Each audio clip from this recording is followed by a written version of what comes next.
को लेकर किसानों का गुस्सा भड़क उठा है। खटाव, मान और कोरेगांव के किसानों ने सड़क पर उतरकर जोरदार प्रदर्शन किया। पानी हमारा हक है के नारों के बीच किसानों ने आरोप लगाया कि योजनाओं का पानी तालाब तक ही सीमित है, खेतों तक नहीं पहुंच रहा, जिससे फसलें सूखने की कगार पर है।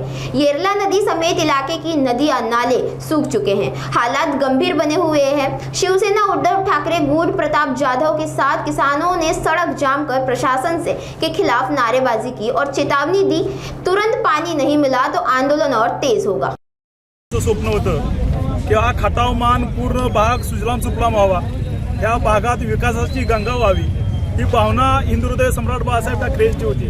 त्याचबरोबर ज्यावेळेला युतीचं सरकार आलं त्यावेळेला प्रथम साहेबांनी ह्या योजनेला मान्यता दिली, जे कटापूर योजना स्थापन केली, स्वतः या योजनेची पाहणी केली आणि सगळ्यात महत्त्वाचा विषय म्हणजे भरघोस निधी या जे कटापूर योजनेला आदरणीय बाळासाहेब ठाकरे यांनी टाकला। त्याच पद्धतीनं काम जोमात झालं, काम जोमात सुरू झालं, नेरमध्ये पाणी आलं।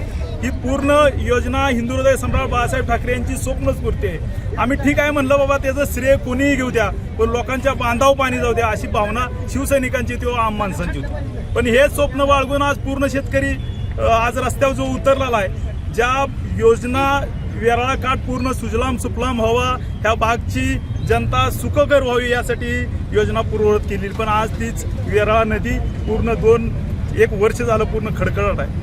राजकीय दोषापोटी पाणी सोडलं जात नाही। पाणी पूर्ण सर्व भागात पाणी आहे, सर्व भाग आता तुपाशी आहे आणि आमची वेराळा माई उपाशी अशी अवस्था आहे। ही पूर्ण सगळा राजकीय खटाटोप चाललेला आहे। इथले 2 आमदार आहेत आता, आदरणीय शशिकांत शिंदे प्रदेशाध्यक्ष आहेत, एक जबाबदारीचे प्रतिनिधी आहेत। दुसरे आमदार महेशजी शिंदे आहेत, ते कृष्णा खोरे विकास महामंडळाचे अध्यक्ष आहेत। तरी सुद्धा त्यांच्या मतदारसंघातील लोकांना आज उपाशी राहावं लागतंय। ही योजना ज्या संकल्पनेतून आली, ही योजना ज्यासाठी झाली, तीच योजनेचं पाणी आज लोकांच्या दारात पोहोचत नाही, शेतकऱ्याच्या वर्गात पोहोचत नाही। तुम्ही असे इलेक्शनच्या काळात त्यांना आव्हान केलेलं शेतकऱ्यांना, आज गोरगरीब शेतकऱ्यांनी ऊस लावलेला आहे, बागायत पिकं घेतली आहेत, पण पूर्ण आज ऊस सारखं पीक आज वाळून चाललेलं आहे। हा दोष शेतकरी तुम्हाला देणार आहे, येणारा काळ तुम्हाला माफ करणार नाही। लवकरात लवकर नदीला पाणी सुटावं आणि या जनतेचा जो आक्रोश आहे हा तुमच्या विरोधात तर आहेच निश्चित, येणारा काळ तर तुम्हाला उत्तर दिलंच, पण अजून तुम्हाला जर वाटत असलं तर पाणी सोडावं। लोकांच्या तोंडचं पाणी पळालेलं आहे, पाणी योजना पूर्ण बंद पडलेल्या आहेत, नेर धरण पूर्ण क्षमतेनं भरलेलं आहे, पूर्ण पाणी खाली जातंय, डोळ्यात एकच सगळी बघतात, पण हे अश्रू तुम्हाला माफ करणार नाही।